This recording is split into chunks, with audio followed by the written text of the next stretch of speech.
tarde a todos. Em primeiro lugar, queria agradecer a vossa presença. Já estamos a acabar esta jornada do Fólio de 2025, a comemorar os 20 anos da editora, e eu não poderia deixar de fazer uma mesa sobre história e sobre história contemporânea em particular, porque a Tinta da China, desde o seu início, que publica livros de história, e temos o privilégio de ter os melhores historiadores de história contemporânea no nosso catálogo. É a minha opinião. Eu sei que é controverso, mas é a minha opinião.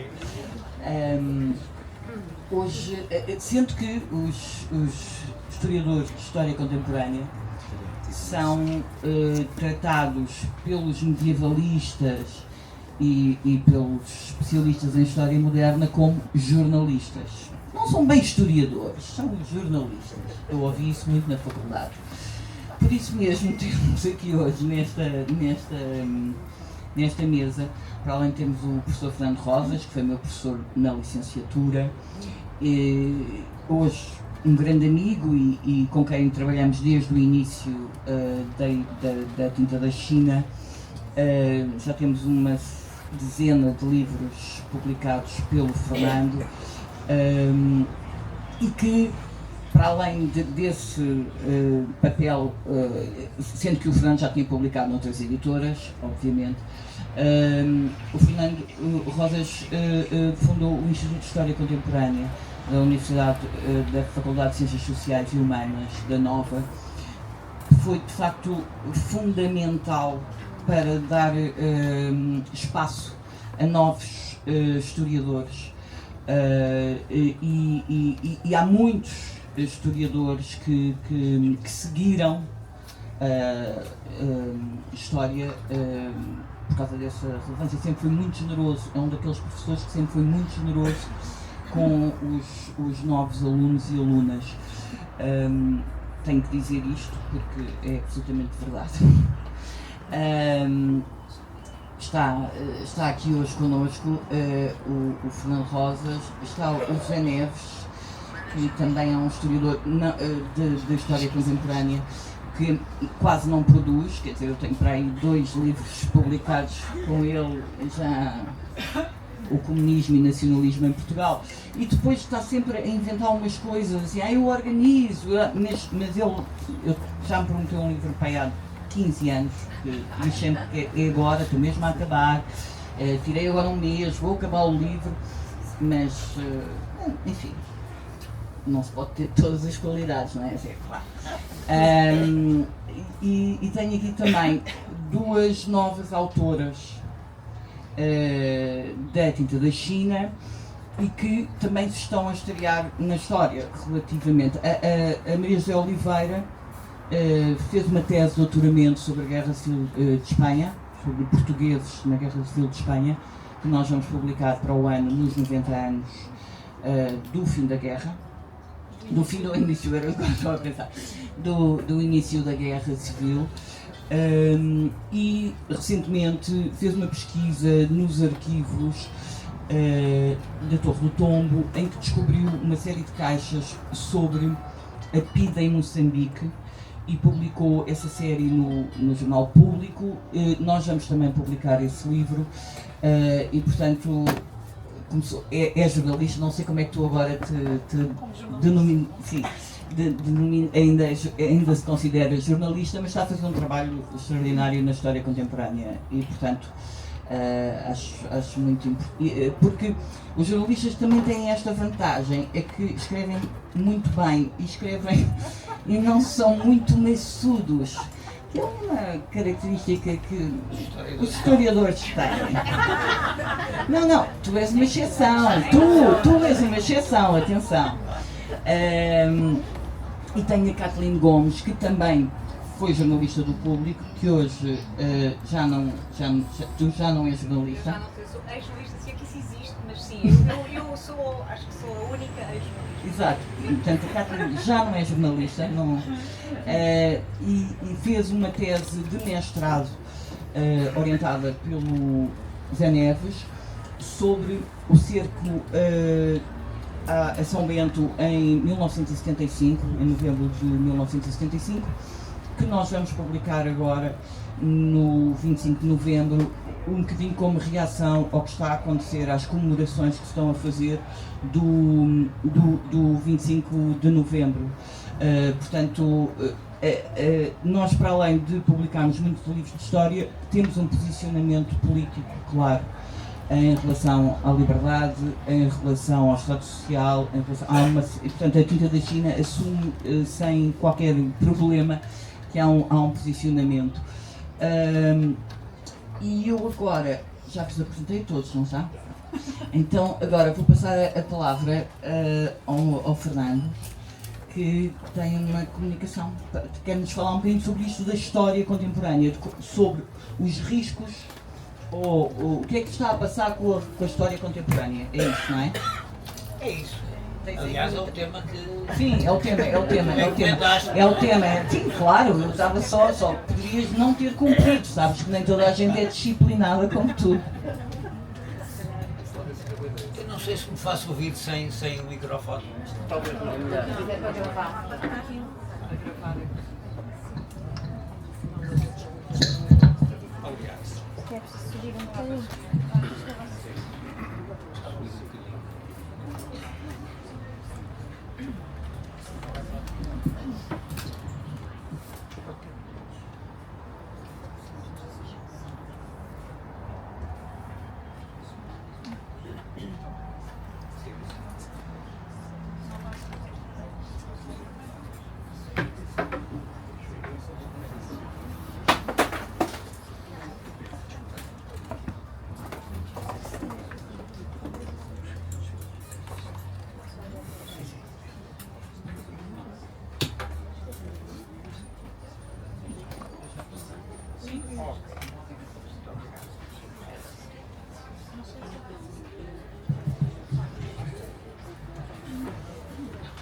Então, boa tarde a todas, a todos.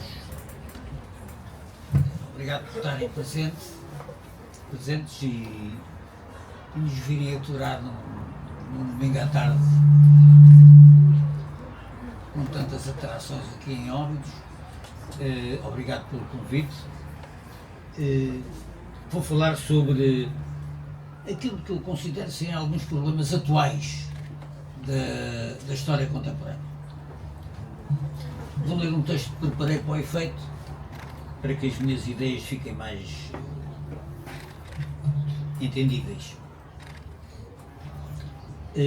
Sempre entendi o ofício da história, designadamente da história contemporânea, como um exercício de interpretação dos factos e das memórias do passado, à luz de uma análise crítica, comparativa e rigorosa das fontes ao nosso dispor. Fontes escritas, orais, cinematográficas, sonoras, registros informáticos, etc.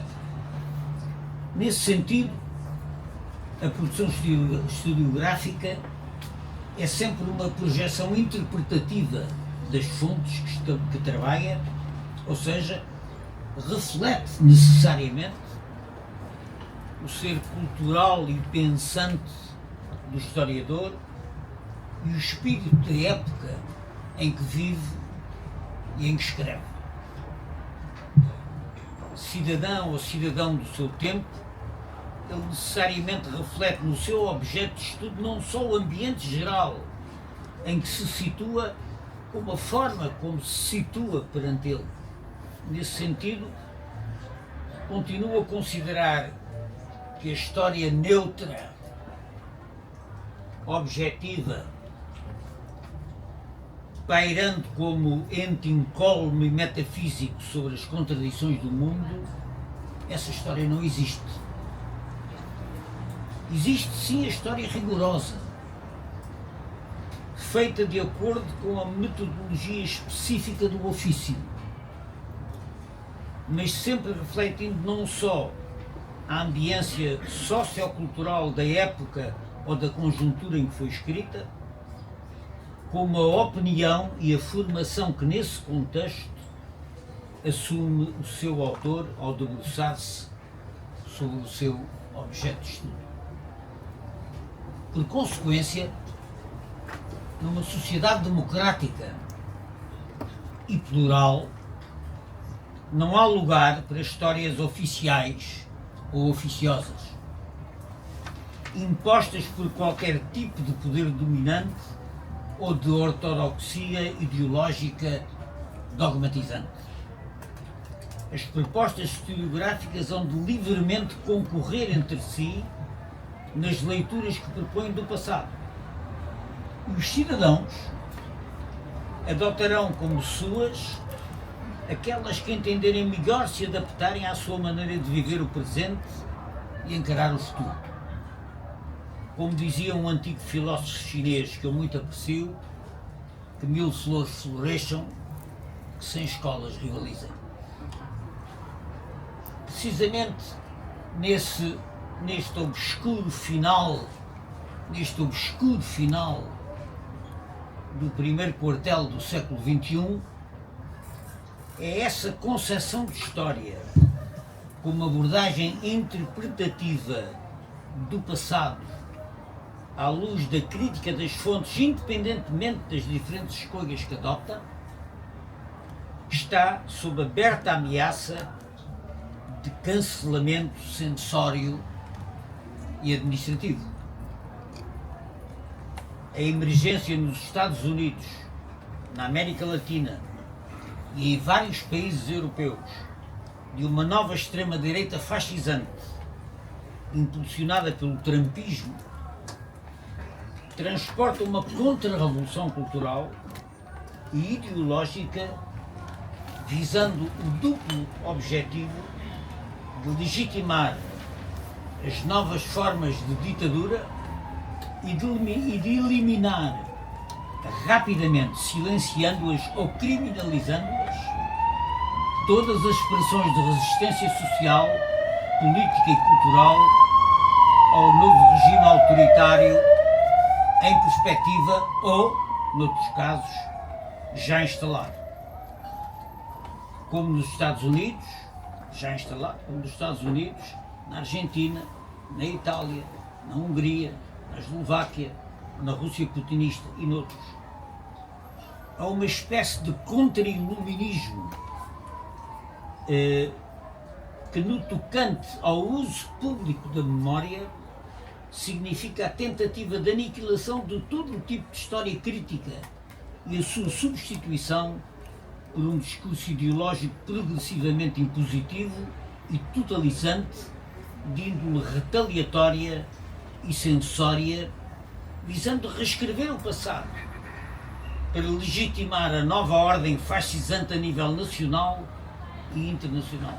Entendamos, não se trata propriamente de uma nova corrente historiográfica em concorrência com as demais. Não é isso. É um instrumento ideológico de dominação política ou social que se quer impor administrativamente em tudo contrário à subsistência da história como disciplina que se pretenda rigorosa, crítica e necessariamente plural. No caso português, isso passa pela reabilitação laudatória do salazarismo, pela apologia seródia do colonialismo e da guerra colonial, pela criminalização do 25 de Abril e da Revolução de 1974-75, ou, como recentemente decretou o governo da AD, pela tentativa de fazer do militarismo novembrista, sob os auspícios fantasmáticos do CDS e do seu saltitante Ministro da Defesa, o esteio fundador da democracia portuguesa. E de o fazer administrativamente. Ou seja, sem debate público, isto é, por imposição governamental, pôr os generais novembristas e os seus apêndices civis a reescrever a história dos últimos 50 anos.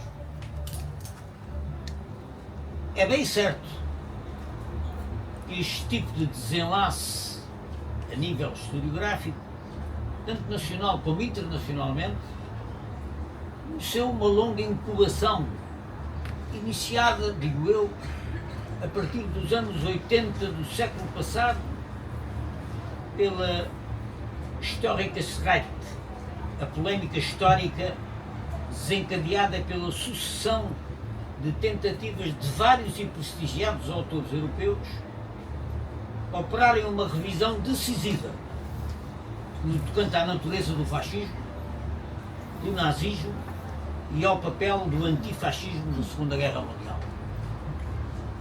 Ernest Nolte, desculpabilizando o nazismo e relativizando os seus crimes à luz da ameaça do comunismo. Renzo De Felice, reabilitando o papel de Mussolini numa releitura apologética do fascismo italiano e considerando a Guerra Civil de 43-45 como fruto de uma escolha antinacional dos antifascistas italianos, a maior parte dos quais, aliás, eram comunistas.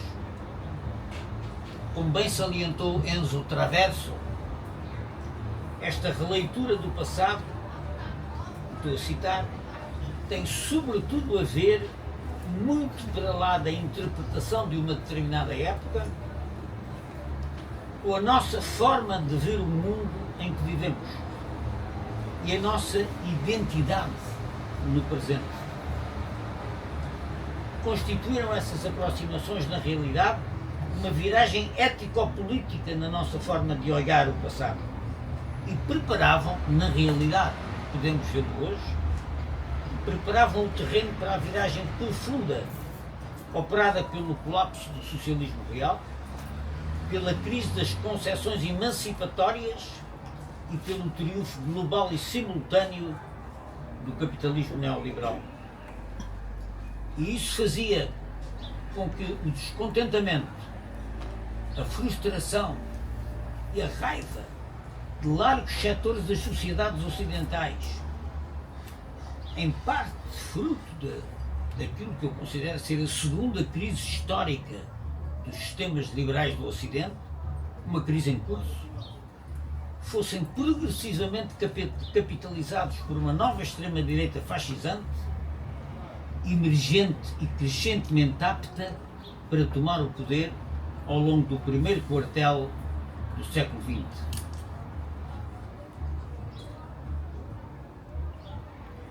Uma extrema-direita marcada pela brutalidade neoliberal e sem que defrontasse uma esquerda perplexa e enfraquecida nessa nova relação de forças. Direi que a história se repete agora como drama, mas convirá a referir que ao longo da maior parte deste período preparatório da viragem para o que poderá vir a ser uma nova época de autoritarismo fascisante, boa parte da controvérsia historiográfica sobre a natureza do fascismo e as novas formas de autoritarismo ainda se desenrolavam num contexto de debate historiográfico, onde estava fora de causa silenciar, excluir, ou como hoje se diz, cancelar as posições ou os autores em litígio. Precisamente é isso que mudou, ou está em risco de mudar na presente situação. Sejamos claros, nesta época do genocídio impune do povo palestiniano em Gaza, da brutalidade infrene do capitalismo neoliberal em crise e da consequente emergência internacional de novas formas de fascismo, e é assim que eu chamo, a persistência nestas condições, a persistência de uma historiografia crítica, mesmo que plural, deve ser,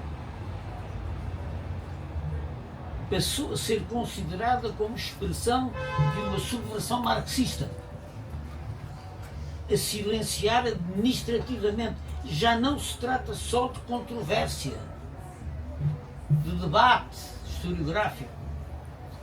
Trata-se tendencialmente da criminalização e da repressão a partir do novo regime quando logra instalar-se.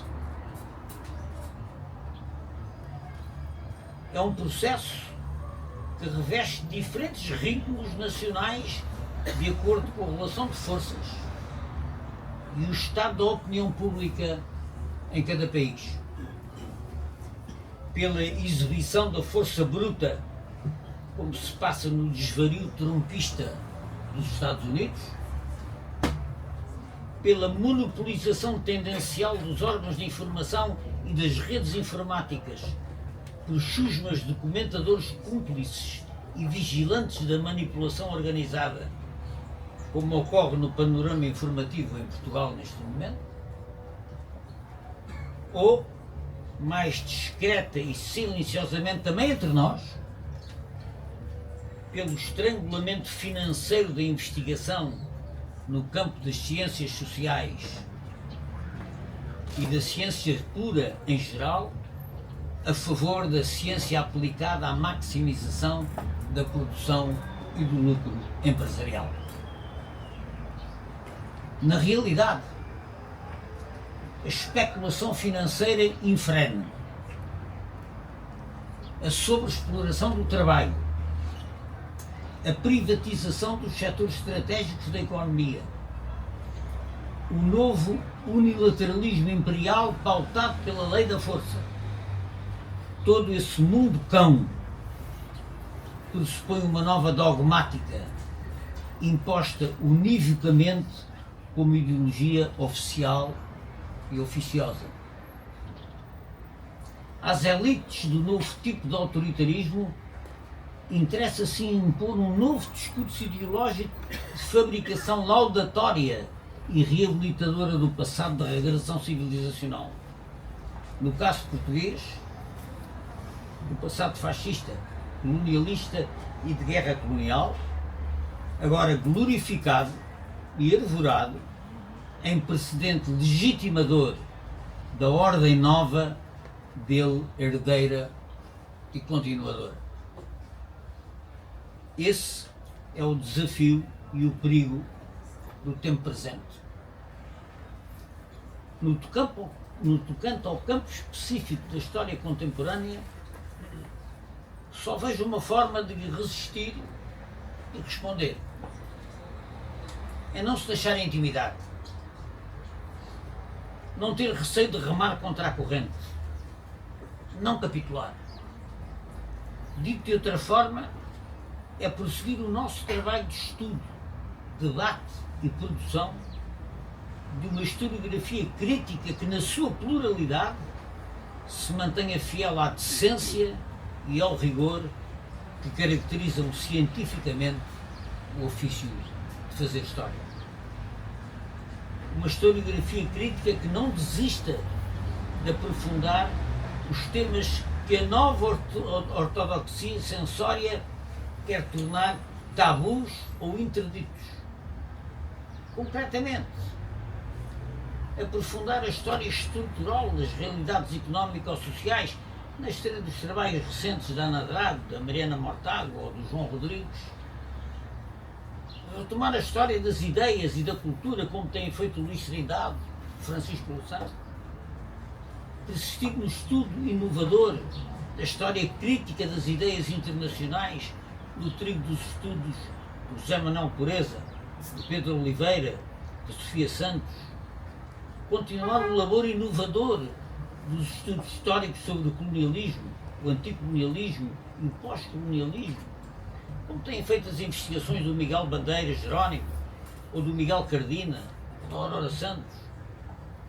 Renovar o estudo histórico do fascismo e do antifascismo no trigo das investigações do Manuel Loff, ou, mais recentemente, da Maria José Oliveira sobre os portugueses na Guerra Civil de Espanha.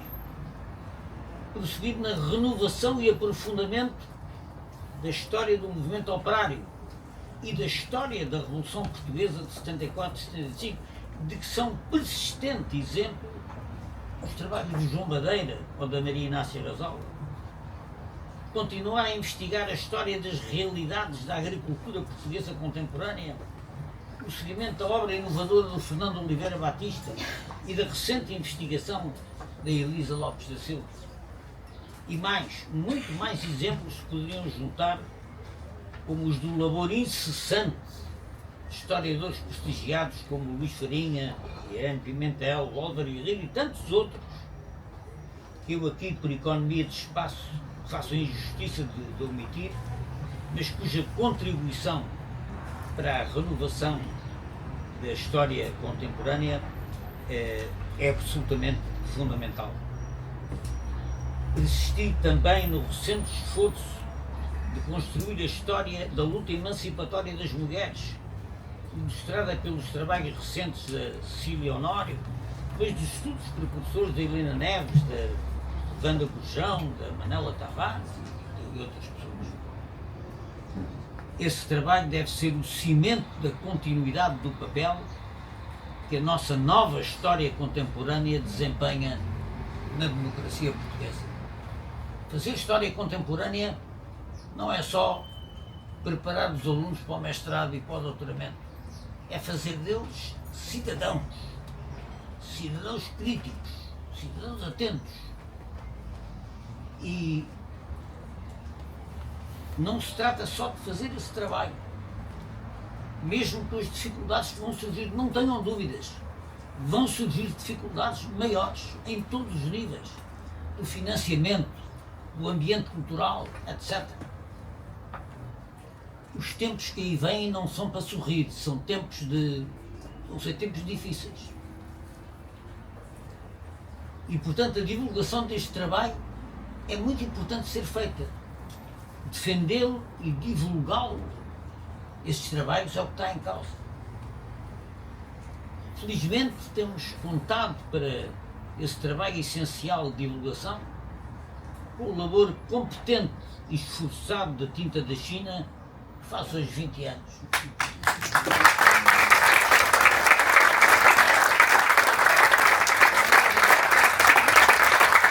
20 anos na divulgação de uma cultura progressista e plural, numa sementeira de ideias e debates que lhe permitiu conquistar o lugar de prestígio que hoje desfruta no panorama no panorama cultural português. A vida a conserve e a faça prosperar nessa virtude do bom combate. Parabéns, portanto, à Bárbara Briosa e a toda a esforçada e brilhante equipe da Tinta da China. Venham mais 20 anos, a luta continua, como dizia o Alexandre Oneiro, a mar e mar, a ir e voltar. Nós voltaremos.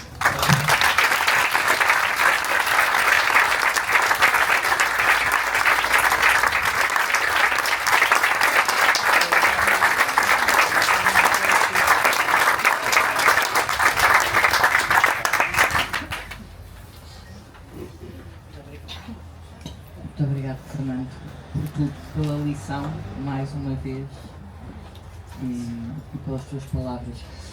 Eu vou passar então ao Zé Neves. Passo primeiro falo dos homens, é assim uma coisa mesmo, não é? Falo os professores, não é? Vou passar ao Zé Neves, sendo que tens que me dar os parabéns. Os parabéns à Tinta da China, porque, como constatamos, o estado da esquerda das causas progressistas no mundo é de recuo, mas a Tinta da China continua prosperamente a florescer. É o capitalismo, é o capitalismo. Portanto, sim, claro, dou os parabéns à Tinta da China, com quem tenho colaborado também. Queria agradecer o convite para estar aqui. Falo a seguir ao Fernando, é mais difícil, digamos assim. Eu tinha trazido 2 ou 3 notas para uma discussão sobre a história contemporânea entre a história e o jornalismo. E queria ainda assim fazer alguma ligação também com questões que o Fernando colocou em cima da mesa e que me parecem bastante importantes. Acho que há, nomeadamente, uma questão aqui que já modificou os termos do debate de uma forma significativa. Ainda antes de falarmos das questões que têm a ver com as novas censuras, que é a importância do campo mediático no debate historiográfico. E quando digo campo mediático, incluo aqui o campo editorial.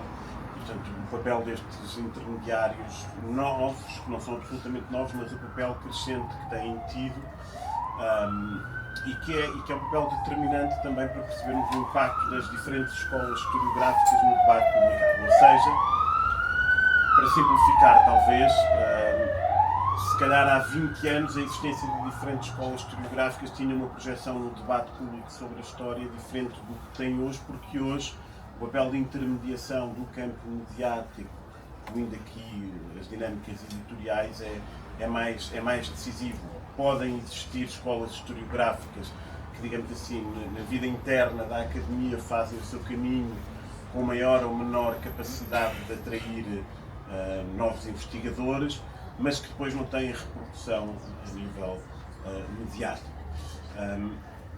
Isso talvez não seja visível no caso da história contemporânea em Portugal, mas se virmos para o impacto da história contemporânea em geral em Portugal, na forma como a vivemos e discutimos, eu acho que é muito claro. E dou-vos um exemplo concreto. Os termos do debate sobre a história da União Soviética em Portugal alteraram-se radicalmente nos últimos 3, 4 anos, desde a invasão da Ucrânia. Não é que já não existissem dinâmicas que perseguiam o que está a acontecer hoje, mas hoje o debate é tido com uma muito maior autonomia do que é o debate historiográfico, por exemplo, a nível universitário, no mundo anglo-saxónico em geral, onde determinadas perspectivas que historiograficamente não eram já consideradas propriamente como perspectivas dominantes, no debate publicado e na opinião publicada são. Enfim, a figura autoral mais influente em Portugal hoje em dia sobre a história da União Soviética é o José Minhades. Isto passa necessariamente por uma parte caricatural, mas eu não queria focar-me tanto nisso. Mas, por exemplo, pensarmos na importância e no impacto de uma autora que esteve aqui no Fórum, como a Ana Applebaum, cuja investigação sobre a história da União Soviética, com exceção de um dos livros, é uma investigação em grande medida realizada em segunda mão, sem consulta de fontes originais e à margem do debate historiográfico que existe no campo académico. O debate historiográfico no campo académico, que tem pessoas mais à esquerda, pessoas mais à direita, mas que é um debate historiográfico que fez o seu caminho. Por exemplo, fez o caminho de chegar mais ou menos à conclusão consensual de que o conceito de totalitarismo era um conceito relativamente limitado para fazer sentido do que foi a experiência soviética, mesmo no período stalinista. E isto argumentado por pessoas que, de alguma maneira, não têm nenhuma simpatia por posições certamente stalinistas, mas nem sequer da esquerda radical ou sequer da esquerda. E este é um tipo de debate e de questão que, digamos assim, continua a fazer o seu caminho para quem acompanha os debates historiográficos académicos sobre o século XX comunista e em particular a União Soviética, mas que nos últimos 3 anos, no espaço publicado, deixou de ter grande impacto. Há historiadores importantes nesse debate que são ainda assim publicados, em Portugal menos, mas no campo internacional. Por exemplo, a biografia sobre o Stalin, publicada por Stephen Kotkin, que é um autor desse ponto de vista exemplar, é um historiador que criticou o uso do conceito de totalitarismo, sempre que é hoje em dia um intelectual muito próximo da direita americana. Portanto, não é aqui uma questão de ligação política, mas este desfazamento é talvez um desfazamento que se vai tornar mais notório. Portanto, aquilo que o Fernando colocava parece muito importante, ou seja, a pluralidade das escolas historiográficas, essa pluralidade pode continuar a existir, mas depois no impacto no debate publicado, a importância destas mediações é cada vez maior e vai ter um efeito de empobrecimento do debate e num determinado sentido político, evidentemente. Eu, sobre as questões da história e do jornalismo e da história contemporânea, agora para retomar um pouco aquilo que a Bárbara dizia, a piada que eu também já ouvi, não é? Que os historiadores contemporâneos fazem jornalismo, a piada pega-se, não é? Porque depois os historiadores do século XIX dizem isso dos historiadores do século XX e os historiadores do século XX, do período antes do 25 de Abril, tendem a dizer isso sobre os historiadores que se centram nos anos 80 e nos anos 90. E é um bocado esta ideia de que, no fundo, nós conseguiremos ser tanto mais objetivos quanto mais distantes cronologicamente estivermos do objeto que estudamos. Quer dizer, que é uma ideia muito pueril, muito ingênua, não é? Quer dizer, há debates historiográficos e memorialísticos sobre acontecimentos no século XIX ou no século XII. Já não sei quem é que queria recriar um feriado para uma batalha qualquer, a batalha de São Mamede recentemente, que de repente, aquilo que parecia um passado muito distante cronologicamente, foi o Carneiro. De repente, exatamente. De repente torna-se um debate muito intenso e, portanto, aqui não são questões de cronologia que fazem com que a questão seja mais fria ou mais quente, a análise que fazemos, a sua subjetividade ou objetividade seja maior, mas a questão é de facto mais complicada. A relação entre a história contemporânea de Portugal e o jornalismo que eu me tinha proposto mais ou menos fazer era só traçar um roteiro para uma investigação que não está feita sobre como é que o jornalismo, de alguma maneira, nomeadamente no período já democrático, mas até com alguns antecedentes, se ocupou da história contemporânea e deu contributos importantes para isso. O Fernando começou por escrever sobre história contemporânea não necessariamente já a partir de uma posição académica, em parte a partir da sua experiência política e militância política, mas em parte num contexto jornalístico, ou seja, num contexto de um projeto de imprensa, não é? A página de história do Diário de Notícias, se eu estou bem recordado, onde o Fernando e o Vasco Polido Valente eram autores. Este seria apenas um exemplo. Prova extrema do pluralismo. Prova extrema, hoje em dia é menos extrema. Hoje em dia era preciso extremar demais, mas sim. Mas há outros exemplos que são interessantes também, por exemplo, em torno da questão colonial. É interessante ver que há momentos onde o jornalismo deu contributos importantes e já num período mais avançado, digamos assim, da democracia, cronologicamente. Estou a lembrar-me, e aí as condições editoriais, as condições do trabalho jornalístico eram diferentes, não é? Estou a lembrar-me, por exemplo, da questão do massacre de Viriamo, não é? Que tem sido objeto de investigações historiográficas nos últimos anos, publicadas, mas que, por exemplo, no início dos anos 90, no contexto, creio eu, dos 20 anos, tem uma publicação, tem uma investigação relativamente intensa, relativamente aprofundada, pelo menos comparativamente, feita pela Felícia Cabrita no Expresso, não é? Que é uma investigação para a qual ela teve meios, teve tempo para ir, teve condições de investigação que se calhar hoje um investigador de uma universidade até invejaria, não é? Depois deu origem a uma reportagem da televisão na SIC, quando a SIC surgiu, significativa. Ou um outro exemplo, o trabalho do José Pedro Castanheira, que depois se torna, não sei como é que hoje ele se consideraria, se ex-jornalista ou jornalista. O trabalho sobre o assassinato do Nucar Cabral, não é? Que começa com uma pequena investigação e que depois se torna num livro significativo. E portanto, desse ponto de vista, às vezes, independentemente das especificidades metodológicas da história ou das especificidades metodológicas do jornalismo, há pontos em comum. E nesta história de como é que o jornalismo abriu o caminho, digamos assim, a alguns temas da história contemporânea, ou esse caminho foi feito paralelamente, acho que isso é um roteiro interessante para se analisar de uma maneira mais específica. Depois há outra dimensão, que é historiadores que usam a imprensa para, no fundo, experimentarem uma espécie de história entre a divulgação e o ensaio, não é?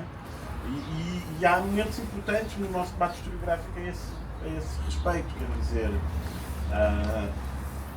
eu, por exemplo, as teses sobre Rui Ramos, por exemplo, as mais ousadas, digamos assim, muitas delas são primeiro experimentadas nos ensaios que publica no jornal Independente, não é? Que depois dão origem a um livro que não se apanha na Biblioteca Nacional já, mas que se apanha naqueles pontos de venda de livro no metro, exatamente.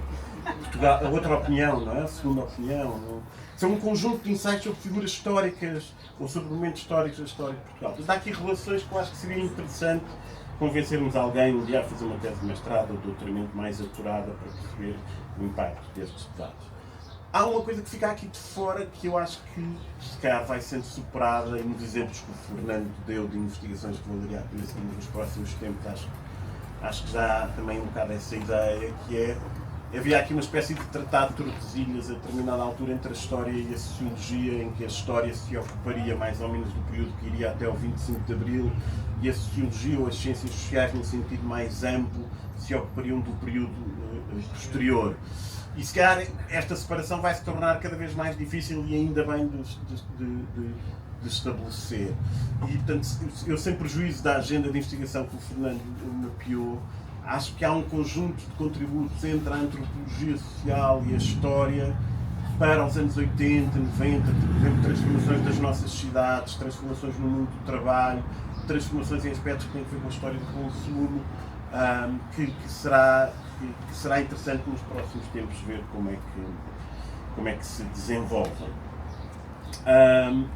Não queria falar muito mais, queria apenas sublinhar também que há aqui um movimento na parte do jornalismo que eu acho interessante, e se quer com esta deixa de passar a palavra à Kathleen ou ao Maria José, que tem que ver com o facto de o jornalismo a determinada altura ter quase que ao mesmo tempo, se calhar às vezes antes da própria história, ter adotado uma atitude, a palavra é um bocado snob, não a queria utilizar, mas uma atitude bastante reflexiva sobre a própria informação histórica que ia trabalhando.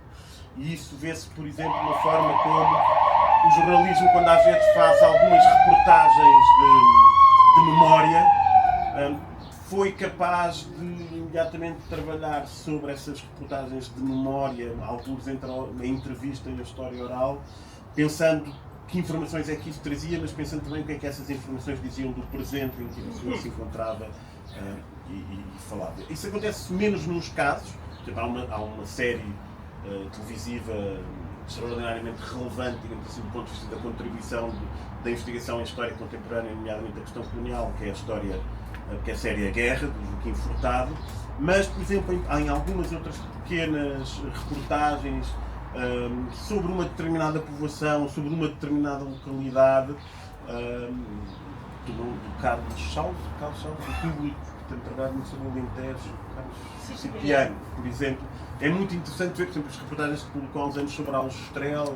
É muito interessante ver como aquilo tem um conjunto de informações para a história económica e social a partir daquele caso, uma espécie de quase que história estrutural, no sentido que o Fernando anunciava, da transformação do país, com a entrada na União Europeia, a desindustrialização, o abandono, as transformações da reforma agrária, e ao mesmo tempo trabalha já estas questões da nostalgia ou do desencantamento em relação à ideia de progresso, e como isso são momentos muito importantes para pensarmos o estado político em que estamos hoje também. Não é? E, portanto, acho que esta ideia da história contemporânea entre a história e o jornalismo, que era um pouco o mote que a Bárbara me tinha atribuído, que eu disciplinadamente cumpri, não entrega do livro do autor, mas esta coisa do autor está muito fetichizada, mas esta intervenção acho que é algo para se tentar seguir em próximas discussões.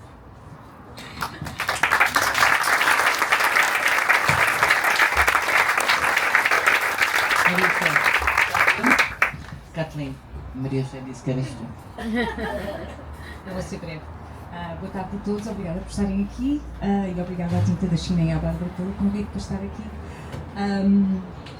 Com a tão ilustre companhia. Enfim, sobre a relação entre o jornalismo e a história, eu devo dizer que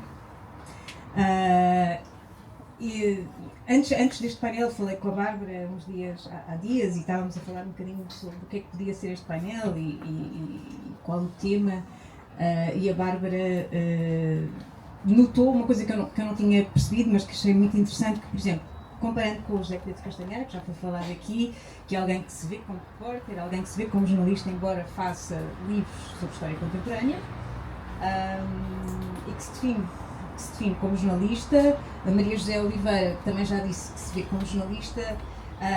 Não é que eu tenha feito um corte com o jornalismo para me tornar historiadora, até porque também não me vejo como historiadora, mas eu já tinha deixado o jornalismo antes de decidir fazer um mestrado em História Contemporânea, mas eu diria que eu decidi fazer um mestrado em História Contemporânea. Enfim, há muitas motivações e muitas razões, mas interessava-me fazer qualquer coisa que não era jornalismo.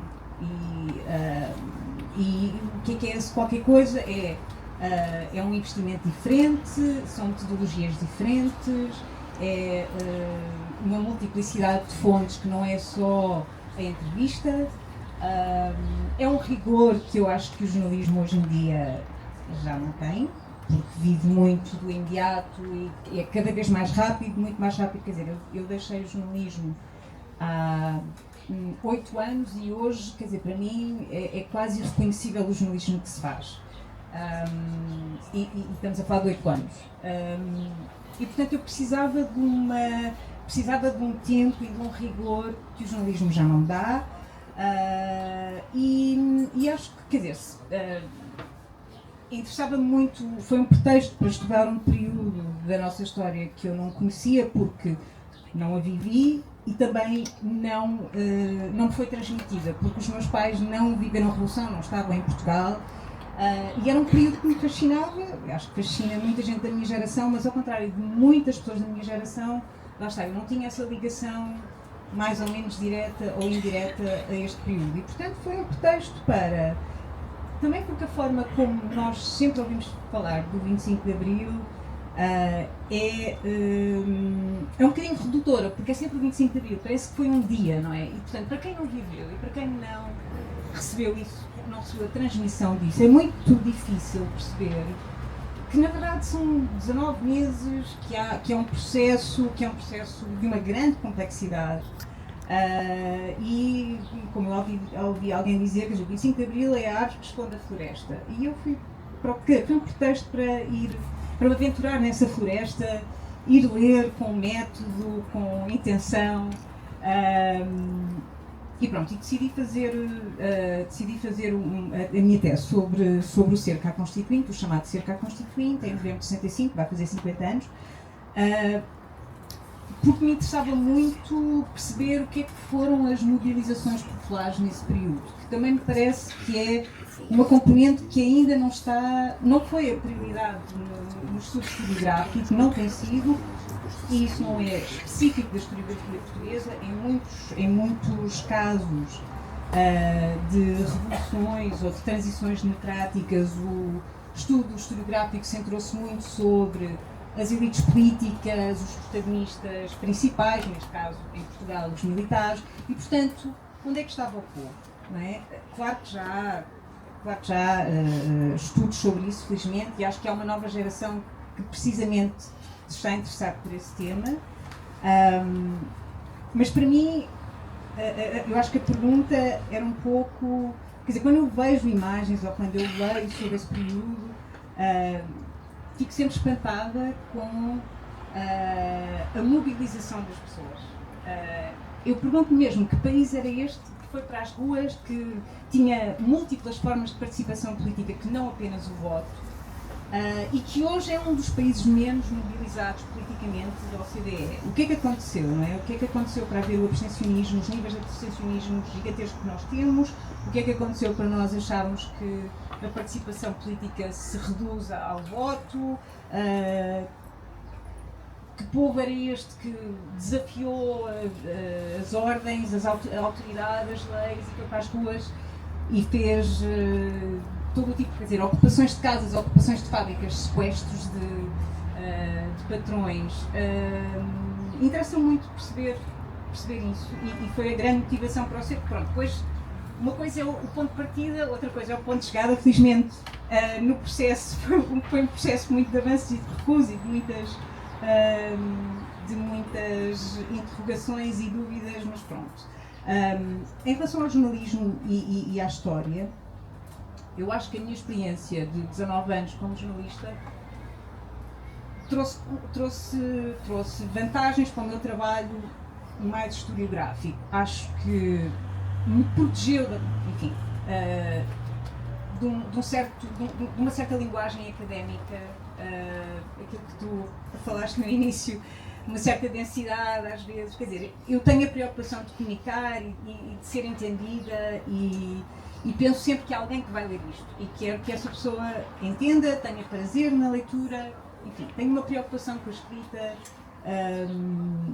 que se calhar, enfim, se eu tivesse feito um mestrado logo depois na licenciatura em História Contemporânea, se calhar, se eu fosse uma académica, talvez fosse diferente.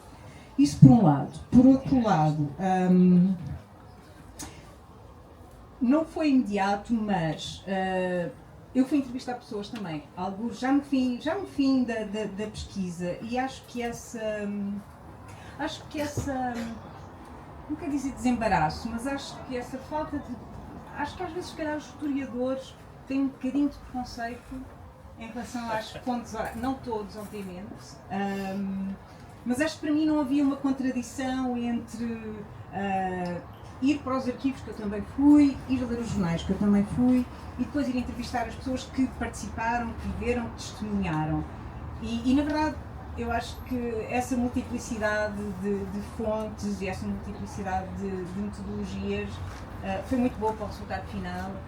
Mas isto para dizer que eu acho que isso também vem do jornalismo. E na verdade, uma das questões que eu tive foi mais, ok, agora vou fazer entrevistas, mas têm que ser diferentes das entrevistas que eram quando eu fazia entrevistas como jornalista. E sim, têm que ser um bocadinho diferentes. E depois, quer dizer, eu acho que, como eu já disse, a história trouxe-me outras coisas que o jornalismo não me dá.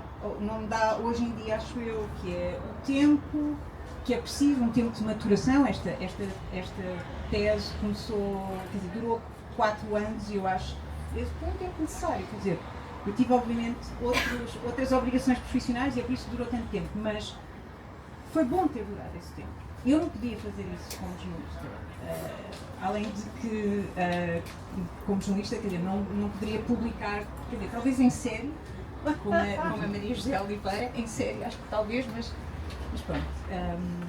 Por isso eu acho que aquela questão reflexiva que estava a dizer, eu acho que a história, hoje em dia, a história dá contexto e dá trajetória, que é uma coisa que o jornalismo hoje tem. Eu acho que é muito difícil encontrar isso nos jornais e na imprensa, com muitas honrosas exceções, mas quer dizer, hoje quando eu leio sobre história nos jornais, normalmente são casos como que o Zé Neves falou, não é? Do José Luís Carneiro, que de repente quer criar um feriado nacional. Quer dizer, são essas capturas por razões de conveniência política, que têm muito mais a ver com o presente do que com o passado, do que propriamente, sem... Quer dizer, é preciso honrar pessoas como José Pedro Castanheira, que conseguem publicar no Expresso e depois gerar livros a partir daí. Claro que existem exceções, mas acho que é cada vez mais... Acho que o espaço para a história hoje no jornalismo é cada vez mais limitado. Maria José, concordas? Não. Espera, deixa eu explicar.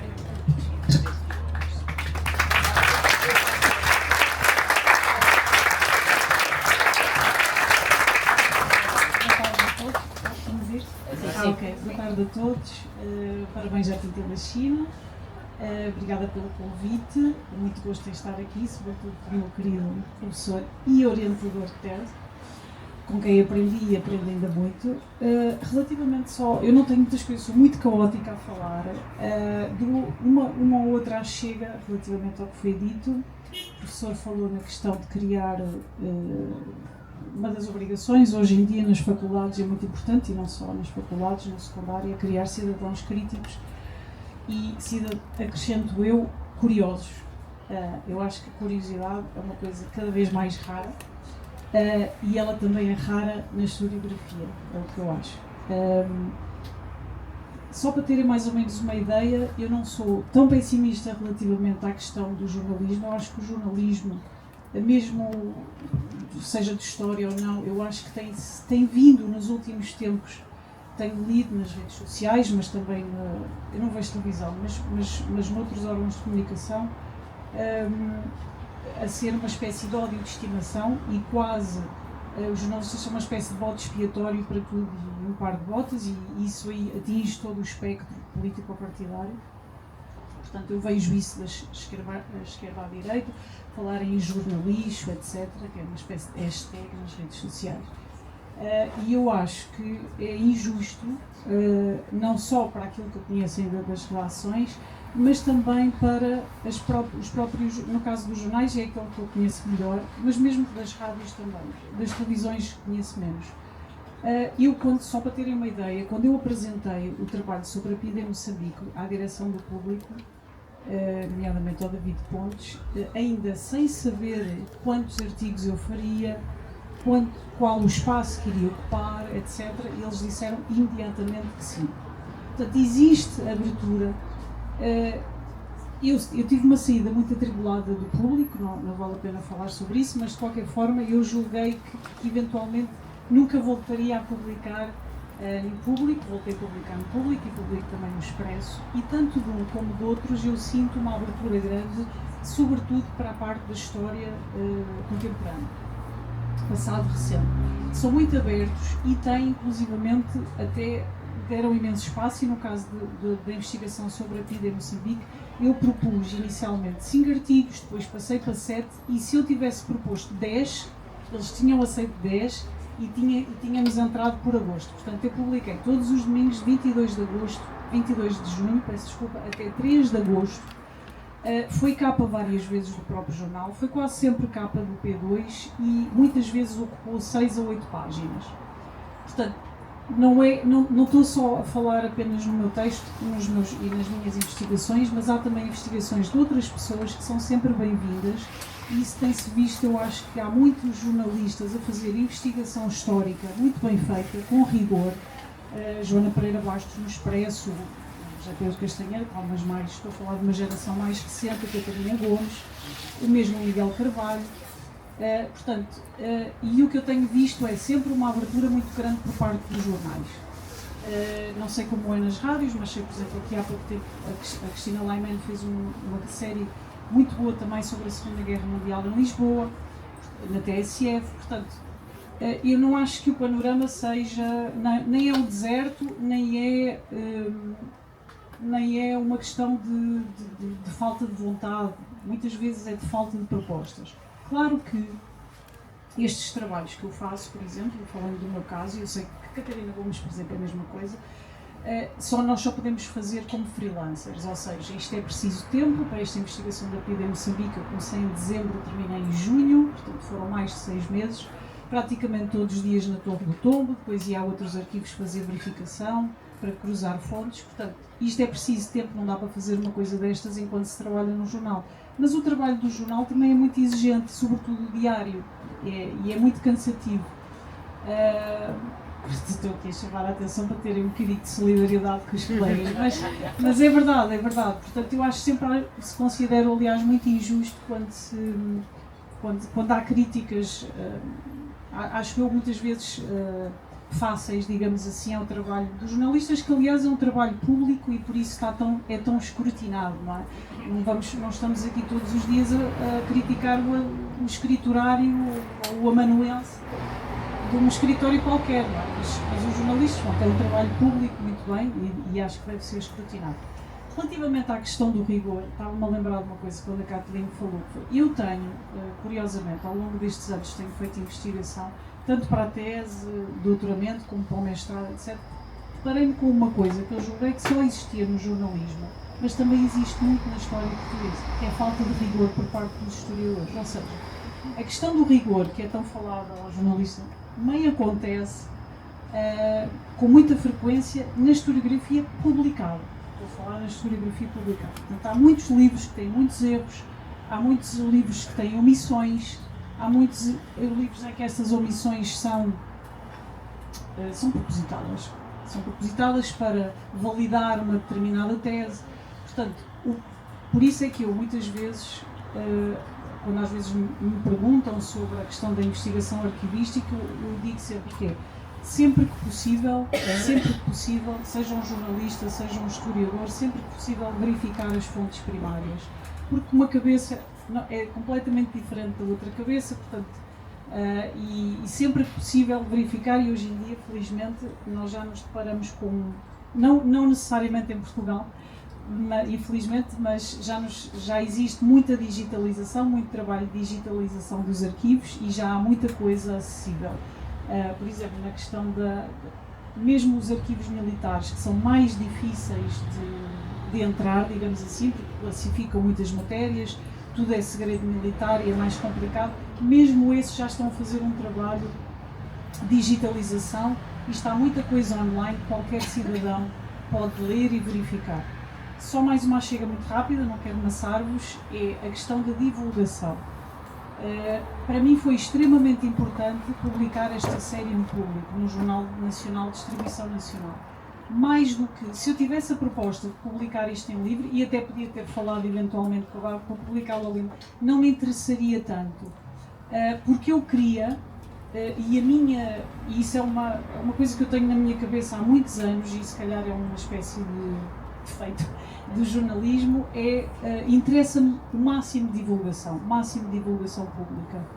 E portanto, o que eu queria era qualquer pessoa com 2 euros comprasse aos domingos, ou 2 ou 3, e tivesse acesso àquela informação. Não precisava de comprar o livro. E ia seguindo ou ia vendo no online, em que nós investimos muito, aliás, na publicação online, e aí se vê, por exemplo, como o público também esteve muito apostado no trabalho. Nós fazíamos sempre uma edição diferenciada para o papel e outra para o online, e no online publicávamos vídeos, entrevistas a pessoas da comissão, antigos militares, que já quase todos morreram, infelizmente, aqueles que eu consegui contactar, mas publicámos muitos documentos. Não estava à espera, a ideia não estava à espera que o leitor comum do jornal, mesmo mais curioso, fosse ler atentamente a documentação, mas era uma forma de ele perceber ou ter uma espécie de aproximação ao que é a documentação, porque às vezes nós falamos em documentação de arquivos ou documentação da PIDES, mas não fazem a mínima ideia do que estamos a falar. Ou têm uma ideia vaga daquilo das fichas com as fotografias, as 3 fotografias. Não é nada disso, há documentação muito variada e eu acho que era importante as pessoas terem uma espécie de primeiro contacto ou contacto com essa documentação. Pronto, a questão da divulgação para mim é muito importante. A par, o que eu gostava era que mesmo esses debates, todas as correntes historiográficas, a pluralidade, etc., fosse mais aberta à sociedade civil. Ou seja, institutos de investigação, das universidades, etc., não falassem tudo. Aquilo que eu vejo, eu pertenço a um instituto de investigação, está aqui o diretor, não me leva mal, mas aquilo que eu vejo é que há demasiada concentração de eventos muito fechados. E eu acho que existe curiosidade, existe interesse por parte do chamado cidadão comum pela história contemporânea e ela muitas vezes está vedada, não necessariamente de forma proposital, mas está vedada ao cidadão comum. E por isso é que é tão importante nós publicarmos nos jornais, nós darmos a conhecer aos jornais o que é que vamos fazendo, as nossas investigações e abrirmos ao máximo mesmo as instituições. Obrigada a todos.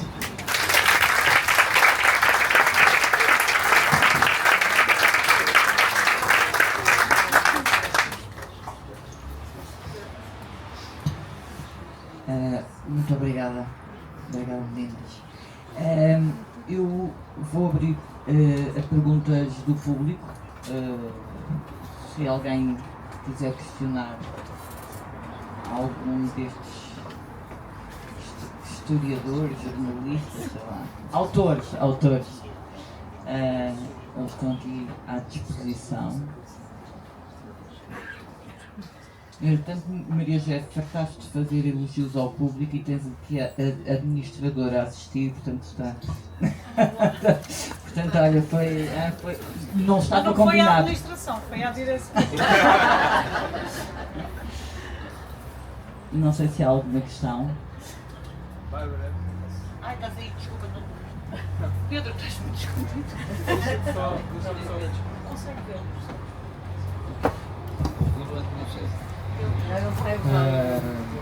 Obrigado pelas vossas intervenções, gostei muito de vos ouvir e mais uma vez junto-me também às palavras de aplauso ao trabalho da Bárbara Orgulhosa. Agora vou ser um bocadinho se calhar inconveniente relativamente aqui até à Bárbara.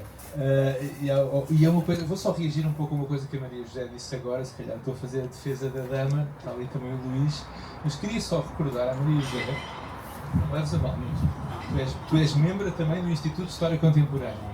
Nós temos uma editora que não é concorrente da Tinta da China, mas que é uma editora que lançámos para aí há uns 6 anos atrás de acesso livre.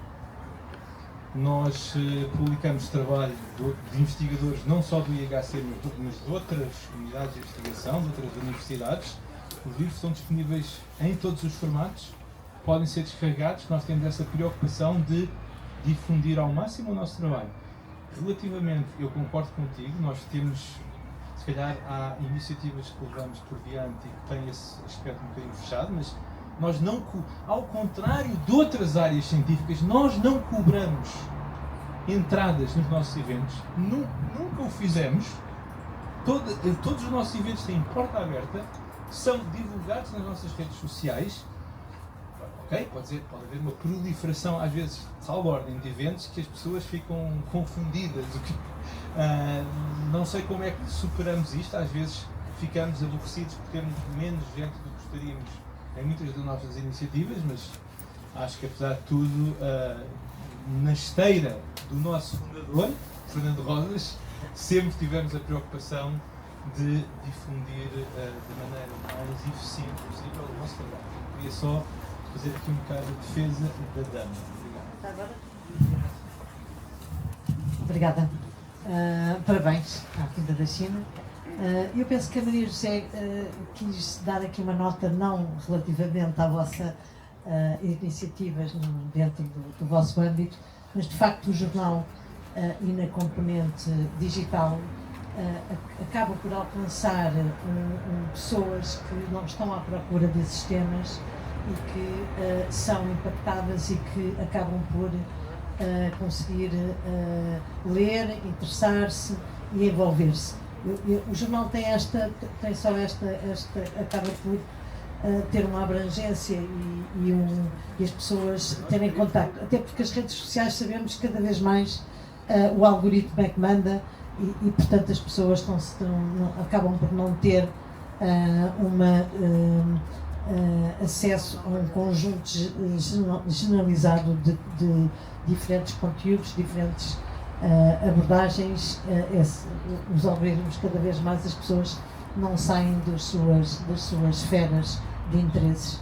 E o jornal acho que tem esta componente, e o jornalismo também tem esta missão, que é uma missão também pública, é serviço público e também é de dar a conhecer a memória coletiva. Portanto, é um bocadinho isso que queria dizer, já que a Bárbara me deu à minha frente.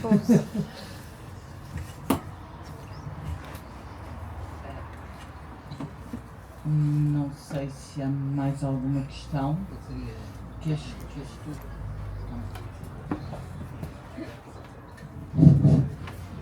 Bom, eu queria só dizer o seguinte.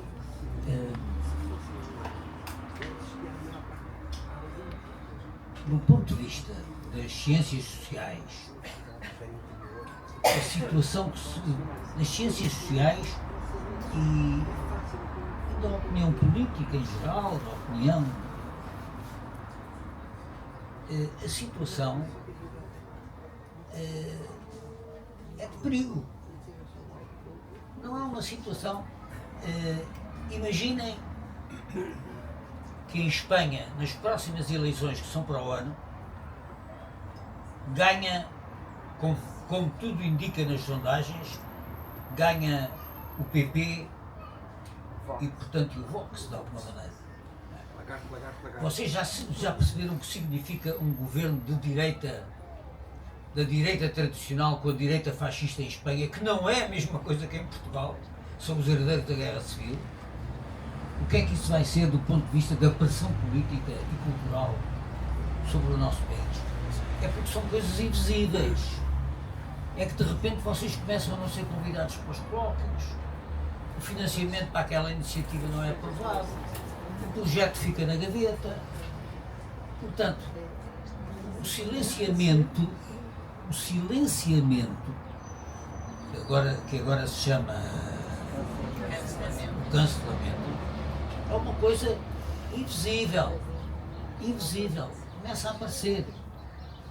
E por isso, eu devo dizer, olhem para o que é o comentário político nas televisões portuguesas.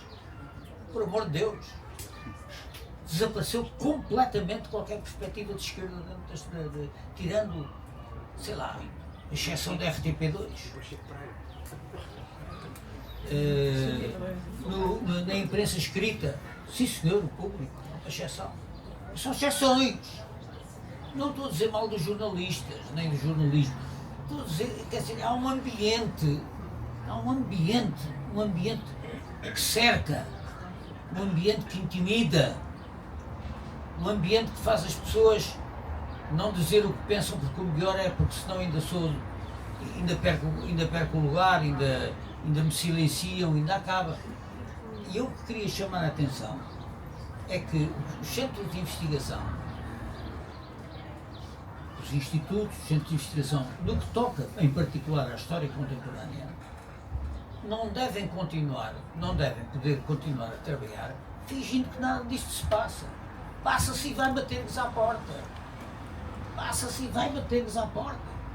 Não tenham dúvidas. Olhem o que o Trump está a fazer nos Estados Unidos. Perseguir individualmente os autores que são desaconselhados, quebrar-lhes os contratos, não os deixarem ir às televisões, não os deixar falar. Isso vai acontecer. Quer dizer, é uma questão de relação de forças. Mas se continuarmos a falar de história e a fazer história fingindo que nada disto acontece, não pode ser.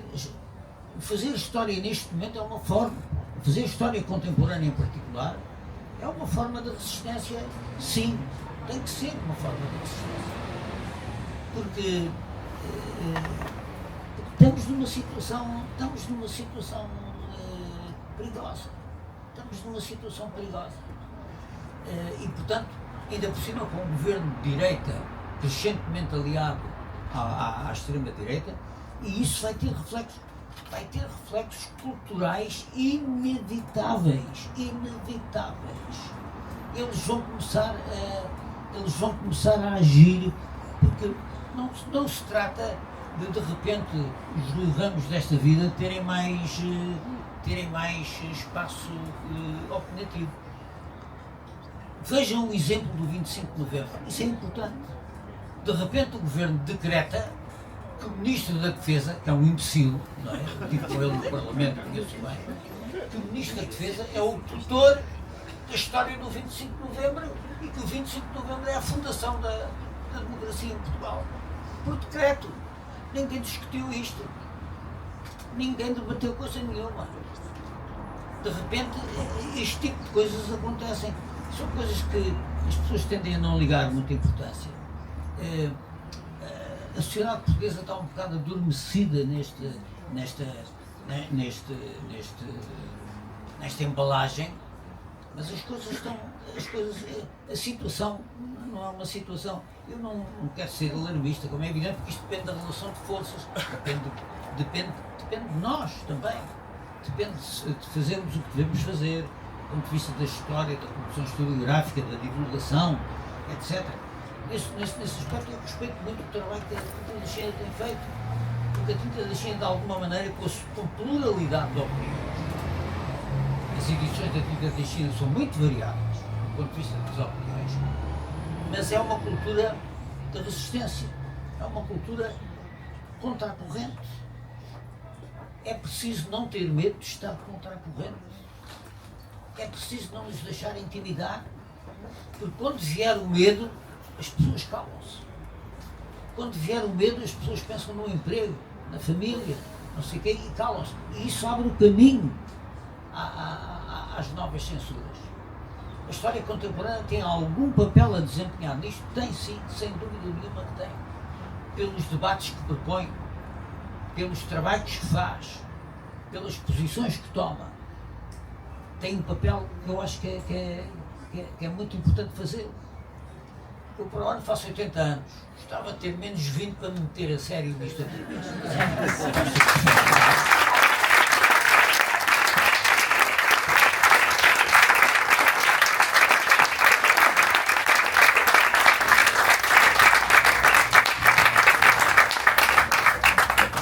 Boa tarde. Não consigo ir embora daqui sem cumprir o meu dever de sublinhar, para além do seu brilhantismo, quão essencial, quão importante é a mensagem deixada aqui por Mr.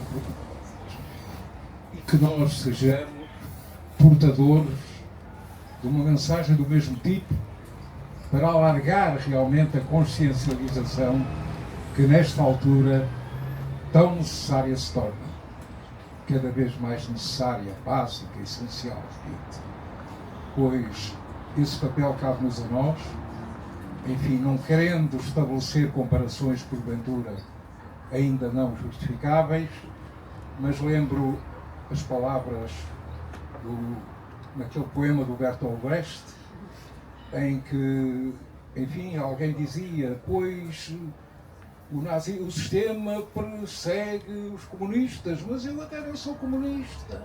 O sistema persegue os judeus, mas eu até nem sou judeu. Como quem diz, a mim não toca.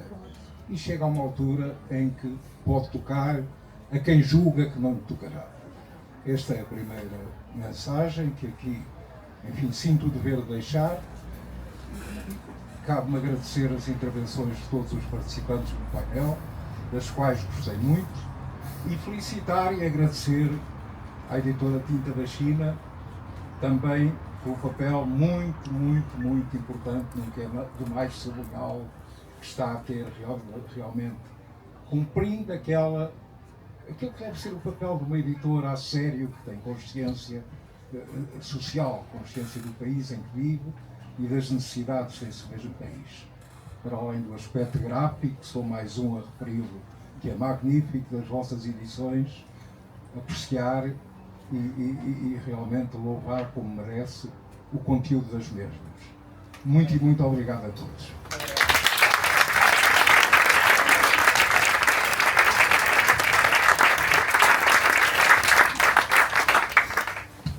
Eu ia só dizer mal da Tinta da China para desviar um pouco. Liberdade de Não, expressão. eu Sou a favor da liberdade de expressão. Eu acho que a Tinta da China conseguiu assim uma situação ideal, que é uma editora que é independente, mas não muito, no sentido que as editoras independentes cultivam uma certa aura de periferia e marginalidade, e é um projeto viável comercialmente, mas não muito. No sentido em que, apesar de tudo, espero que a Bárbara não esteja tão milionária assim. E portanto, só que esse equilíbrio é bastante raro e é bastante precário. Não estou a dizer isto para irem comprar os livros da Tinta da China, ou porque a Bárbara, como todos os editores, de um ano em um ano, diz que está sempre a ir à falência e que não pode então publicar um livro com 200 páginas, que tem 180, ou coisas desse género. Mas porque mesmo uma editora depende de coisas, depende de distribuidoras, depende de circuitos de venda, que são livrarias e o comércio e a venda do livro. E, portanto, há aqui um conjunto de questões desse ponto de vista que eu acho que, juntando-se às questões da marcha política enfim, sombria que estamos a avistar, que o principal problema é a combinação destas questões, ou seja, ok, é verdade que há exceções, o público é em parte uma exceção. O público tem, agora que ninguém nos ouve, estão aqui muitos leitores do público, o público tem uma importância muito menor do que já teve, do ponto de vista da formação da opinião publicada, e não é por acaso. Desse ponto de vista, a situação em Portugal é um pouco pior do que noutros sítios. Por exemplo, se nós olharmos para a Espanha, onde, do ponto de vista da evolução política, aquilo que o Fernando diz, e porventura será ainda mais pesado do que é aqui, com repercussões, nós vemos em Espanha um conjunto, por exemplo, de editoras que são independentes, tipo Tinta da China, ou outras com menos sucesso comercial, mas muitas e que florescem. Por exemplo, há uma editora que eu acompanho, tenho amigos que trabalham lá, Traficantes de Sonhos, que é uma editora que tem um catálogo gigantesco que beneficia no mercado sul-americano. Os livros estão em acesso aberto, todos eles, e os livros que estão em acesso aberto são aqueles que mais vendem em papel ao mesmo tempo, não é? E que é uma... Ou se olharmos para o espaço mediático espanhol, não é? Quer dizer, um partido como o Podemos, digamos assim, na fase da sua emergência, era inimaginável em Portugal, naquele momento, em 2010, se calhar em final dos anos 90, era possível, como foi possível surgir o Bloco de Esquerda da maneira que surgiu, era inimaginável em Portugal porque ele, em Espanha, vive muito, não apenas de uma dinâmica de centros sociais e movimentos sociais, mas de uma prática que na altura ainda não estava completamente comercializada e domesticada, digamos assim, pela lógica comercial dominante, que eram as tertúlias. Né? As tertúlias com televisões alternativas, com rádios alternativas. Portanto, a questão do mercado e dos mídias, digamos, soma-se à questão política da censura, do cancelamento. E depois, no âmbito da academia e da universidade, há aqui um outro problema que é a questão do medo. Quer dizer, a questão do medo na universidade não precisa de ter uma evolução política mais à direita ou mais à esquerda. É reinante. É reinante porque fulano de tal não tem a opinião mais crispada se vai contra de alguém que no interior da sua faculdade. E isto tem assuntos comuzinhos, como somos a favor de casas de banho com papel higiênico ou de casas de banho para lavar as mãos ou com secadores, quer dizer, até assuntos importantes. Até assuntos importantes. E, portanto, desse ponto de vista, o cenário também não é o mais otimista. E a questão do medo não é uma questão da precariedade, como nós normalmente pensamos, não é? Porque depois a pessoa está na carreira e depois está na carreira e quer subir mais um grau, portanto, como o esquema é hierárquico, portanto, a questão do medo aí também é um bocado assustador. Há uma questão que eu acho que nos deve também preocupar, porque não sabemos exatamente como reagir. Nós estamos aqui a falar de como é que o jornalismo, os públicos que consomem ou que leem a história contemporânea, seja diretamente na imprensa de história contemporânea, seja através do público, seja através da Tinta da China, como é que eles, no fundo, como é que nos colocamos em contacto com pessoas que estão fora da academia. Há uma instância de contacto entre a academia e o que está fora da academia, que são os estudantes que chegam à academia vindos de fora dela. E isso é bastante interessante, nós olharmos para trás e tentarmos perceber nos últimos 30 anos o que é que a massificação do ensino superior trouxe à agenda de investigação na história. Trouxe novos objetos, trouxe novos temas, se calhar talvez tivesse trazido mais se tivéssemos conseguido ser mais aberto. Não sei, há aqui várias questões. Há temas que não se investigavam, vou dizer um tema que é completamente pouco relevante, digamos assim, não é? Mas que está mais ou menos estudado. Por exemplo, a história do desporto entrou nas agendas de investigação da historiografia a nível europeu e mundial, porque no momento em que há uma entrada de pessoas de proveniência social e cultural marginal, digamos assim, ao típico estudante académico dos anos 50, 60 e 70. É? Tentar ver isso desse ponto de vista acho que é importante. E há uma outra questão que eu acho que é um desafio, já não para o Fernando, que já não dá aulas e vai ter.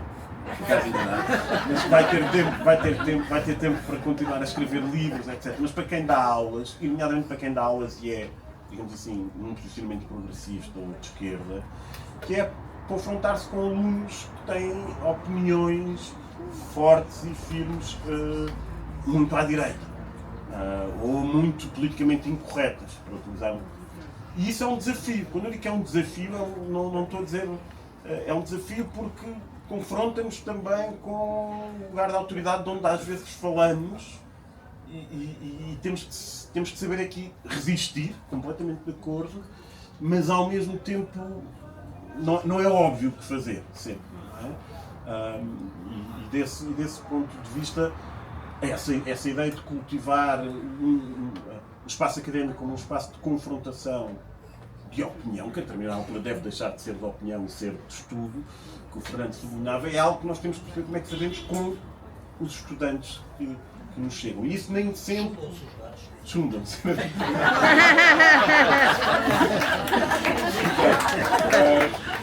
Mas pronto, isso é um desafio, que não sei exatamente como se resolver. Eu queria só... eu queria só dizer acerca da tinta da China, de facto eu não estou milionária, mas a tinta da China é um projeto da qual eu sou a única sócia e que não tenho nenhum sócio capitalista, não tenho nenhuma salvaguarda, aliás não tenho fortuna familiar. A tinta da China nasceu e mantém-se só através dos livros que vende. Portanto, para um projeto deste, portanto, nós só dependemos das pessoas que compram os nossos livros. Para isso, nós tentamos, esforçamos-nos para os fazer apelativos, para ter assuntos estimulantes, para que eles sejam bem trabalhados, bem escritos, bem revistos, enfim, temos essa preocupação total. Mas a verdade também é que nós estamos com uma quebra brutal de vendas este ano. Não disse que tinha. É verdade, não, mas isto é verdade. Em relação ao ano passado, se vocês se lembrarem, no 25 de Abril, parecia que Portugal era tudo de esquerda. As pessoas estava tudo a festejar o 25 de Abril, havia uma... E nós publicámos muitos livros sobre o 25 de Abril, na altura. O Catarina e a Beleza de Matar Fascistas, do Tiago Rodrigues, foi um best-seller, vendeu 7.000 exemplares.